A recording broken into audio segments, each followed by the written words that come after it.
కరీంనగర్ జిల్లా తిమ్మాపూర్ మండలం పర్లపల్లి గ్రామంలోని ప్రభుత్వ పాఠశాలను రాష్ట్ర విద్యా సంస్థల సంక్షేమ మౌలిక వసతుల corporation chairman Ravula Sridhar Reddy, BRS LP కార్యదర్శి మాదాడి రమేష్ రెడ్డి సందర్శించారు. జిల్లా అడిషనల్ కలెక్టర్ గరిమా అగర్వాల్తో కలిసి పాఠశాలలను తనిఖీ చేశారు.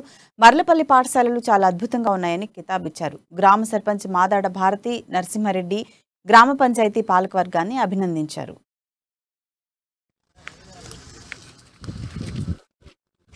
మన ఊరు మనబడి కార్యక్రమంలో ఇక్కడ పనులు జరుగుతున్నటువంటి ప్రాథమిక పాఠశాలను తర్వాత హై స్కూల్ని సందర్శించడం జరిగింది. రాష్ట్రం మొత్తం అందరికీ తెలుసు 26,000 స్కూల్స్ని బాగు చేయడం కోసము 9,000 కోట్ల రూపాయల బడ్జెట్తో మరి మనం పనిచేస్తూ ఉన్నాం. కరీంనగర్ జిల్లాలో తొలి విడతలో మన ఊరు మనబడిలో భాగంగా 30 స్కూల్స్ 90 కోట్లతోటి పూర్తి స్థాయిలో ఆధునీకరిస్తూ ఉన్నాం. మీరు చూసినట్లు కాంపౌండ్ వాల్స్ నుంచి మొదలుపెట్టి క్లాస్ రూమ్స్ వరకు మన పూర్తి స్థాయిలో పేద మధ్యతరగతి విద్యార్థులు చెప్పినటువంటి స్కూల్స్ని బాగు చేస్తూ ఉంది రాష్ట్ర ప్రభుత్వం. కేసీఆర్ గారి ఆలోచనతో రాష్ట్రంలో బళ్ళన్నీ కూడా బ్రహ్మాండంగా తయారవుతున్నాయి. ఈ యొక్క గ్రామంలో ప్రాథమిక